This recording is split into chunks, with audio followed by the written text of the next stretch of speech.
This is Meyer Levin, my father's grandfather.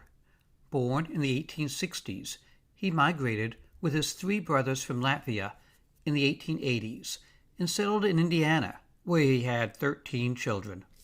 These are my father's other grandparents, Carrie and Philip Kusel. He was a successful musical composer of ragtime and active in the Reform Judaism movement.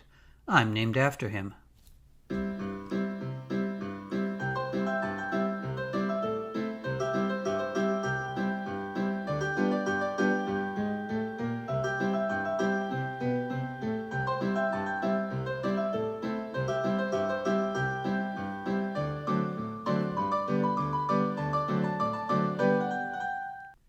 This is my father's father, Leon Levin, born in 1900. Folklore had it that he was so mischievous that at age 10 he had to be sent to a military boarding school. Here he is in his military outfit at graduation, 1918. What I remember most about my grandfather was his delicious laugh and the smoke rings he blew from his Cuban cigars. My grandmother, Adeline, also smoked, a chain smoker of Lucky Stripes. A German Jew, she bossed everyone around. My father was born on June 28, 1922.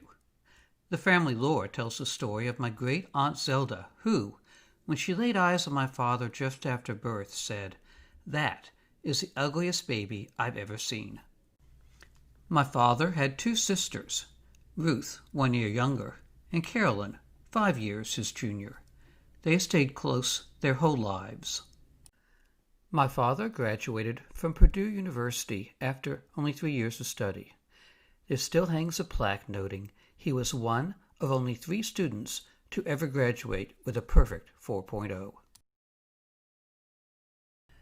After college, he was recruited to work on the Manhattan Project, creating the atom bomb. There are no photos of my father during his college or war years. My mother, a beauty contest winner, served as a war correspondent. After the war, they met in graduate school at the University of Wisconsin. The courtship lasted 2 months before my father proposed. Specifically, he said, "This dating is taking too much time away from my studies.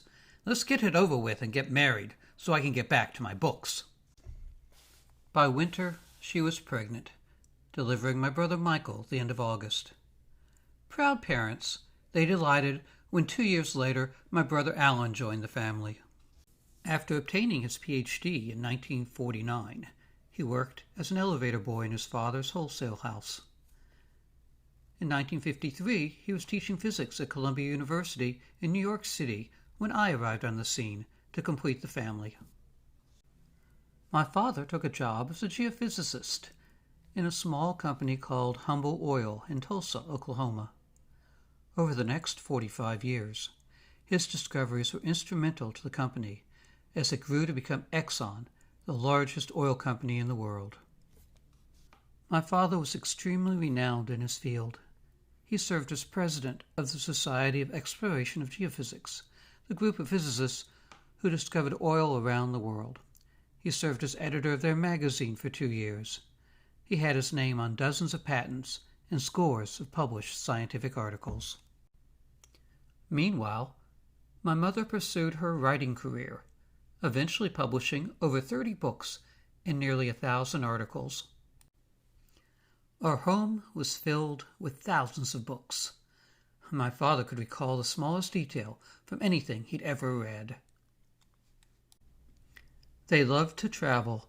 On top of yearly trips to Europe and Hawaii, they frequently journeyed to other destinations around the globe. Most important to my father was family. He loved having his children around, as long as the visits were short.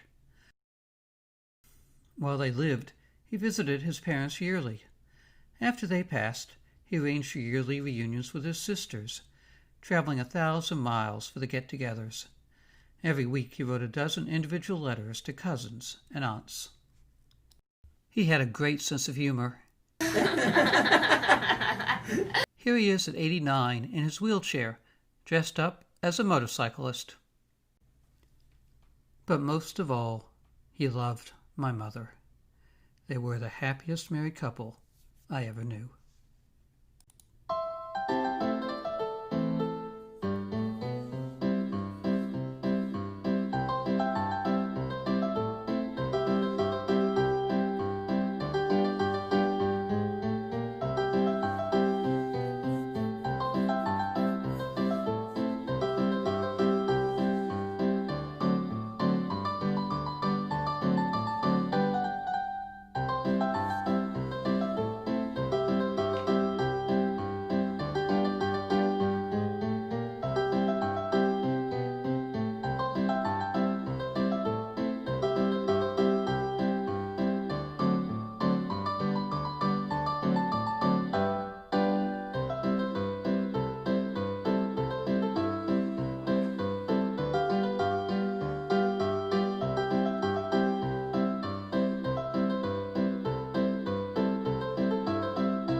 Here he reads one of the poems he wrote.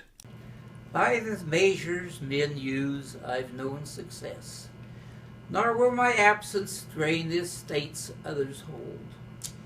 My criteria aren't simple. The boundless financial that social by emotions contray. Have I done what is needed? Did I fail those I love? Is the world any better because I was here? The answers aren't obvious, nor fit like a glove. On the scales time held, the balance is not clear. My sons are professionals, educated, respected. I brought me into a field that expanded and grown. I taught, wrote, edited, papers corrected, until I was depleted, isolated and alone. I've a thumb on one scale pen. I care for my wife, the lady whom I cherish to the end of my life. That's a beautiful poem. It's true. It's true. You have made an influence on the world, though.